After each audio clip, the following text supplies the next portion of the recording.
그다음에 이 부분은 제가 이제 OECD 공사로 근무할 때 지금까지 제가 말씀드린 이 유아들에 대해서 인지과학을 통해서 발견된 것들을 그래프로 표시한 거예요. 이것만 여러분들이 이해하시면은 이제 자녀 교육에 있어서는 대단히 우수한 학부모들이다라고 볼 수가 있어요. 그래서 아까 제가 말씀드린 대로 시력은 0세부터 2세 사이에 가장 빠르게 발달해요. 그러다가 뚝 떨어집니다. 그래서 만 4세 이하가 되면 거의 발달하지 않아요. 그러니까 0세부터 2세 사이에 열심히 TV를 보고 스마트폰 보고 컴퓨터 게임을 하면 어떻게 될까요? 이제 안경 쓸 수밖에 없어요. 왜? 발달하지 않기 때문에. 그때 어린아이들이 자꾸 멀리 보게 하면은 시력이 발달합니다.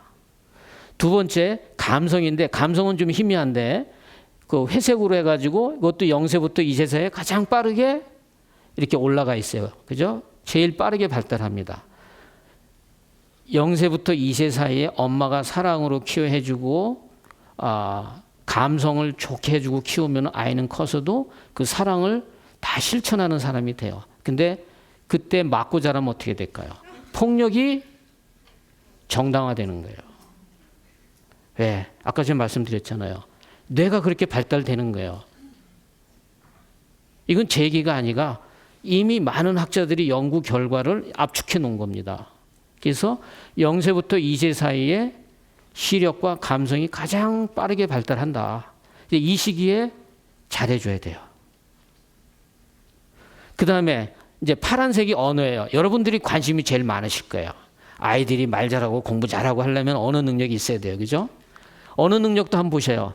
0세부터 한 2세 사이에 굉장히 빠르게 발달을 합니다. 이때 옹알이를 하고 막 이러면서. 근데 최근에 다문화 가정 아이들이 문제가 생기고 있어요. 왜? 난독증도 생기고 말도 잘 못해서 학교 적응을 잘 못해요. 엄마가 우리말을 몰라요. 그죠? 근데 엄마가 우리말을 모르면은 예를 들어서 이제 최근에는 이제 중국에서 오신 분이나 베트남에서 오신 분들이 많은데 그러면은 베트남어든 중국어든 가르치면 되는데 그것도 못 가르치게 하잖아요. 그러다 보면 아이가 아까 제가 말씀드렸죠. 언어를 배울 때의 시기를 놓치면 뇌가 어떻게 돼요? 발달하지 못하고 스탑됩니다. 그러면 나중에 아무리 가르쳐도 한계가 있어요. 제가 그걸 보여드린 사례가 맨 처음에 보여드린 거예요. 언어라는 거는 배우는 시기가 있습니다. 그 배우는 시기를 지나서 배우면은 그게 교정이 잘 안 돼요. 그러니까 저 같은 경우도 중학교 때부터 영어를 배웠기 때문에 제가 발음하면은 아무리 노력해도 네이티브 스피커 발음이 안 나와요. 그래서 언어도 어려서부터 배워야 돼요. 그래서 요새 아이들이 영어 잘하는 이유는 초등학교 3학년부터 이제 영어를 배울 수 있도록 정책이 바뀌었어요. 그죠? 그래서 12살을 전후해서 결정적 시기라고 그러는데 12살 이후에 배우면은 언어를 배울 때 이제 언어 구조가 이미 구성이 돼 있기 때문에 외국어는 다른 영역으로 들어와서 머릿속에서 번역을 해야 돼요.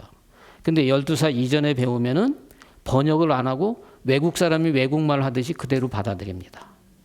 그렇기 때문에 발음도 네이티브 스피커 발음이 나오는 거예요.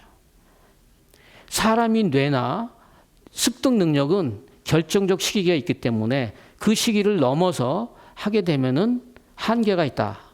그걸 말씀을 드리는 거예요. 마지막으로 사회적 기능과 수리 능력이 있는데 약간 그거는 1살 반 내지 2살부터 이제 빠르게 발달합니다. 그럼 그때부터는 친구들하고 어울려서 놀게 해줘야 되는 거예요. 혼자 놀게 하면은 사회성이 발달하지 않습니다. 그러니까 옛날에는 형제가 많아서 사회성이 집안에만 있어도 잘 발달했어요. 근데 요새는 1명, 2명밖에 없어요. 친구가 없습니다. 그러다 보면은 여러 가지 문제가 나올 수가 있어요. 그래서 아이들끼리 많이 놀게 하는 게 굉장히 중요한 건데 최근에 학부모님들이 그렇지는 않아요. 스케줄이 빡빡해요. 나중에 제가 보여드리겠습니다만은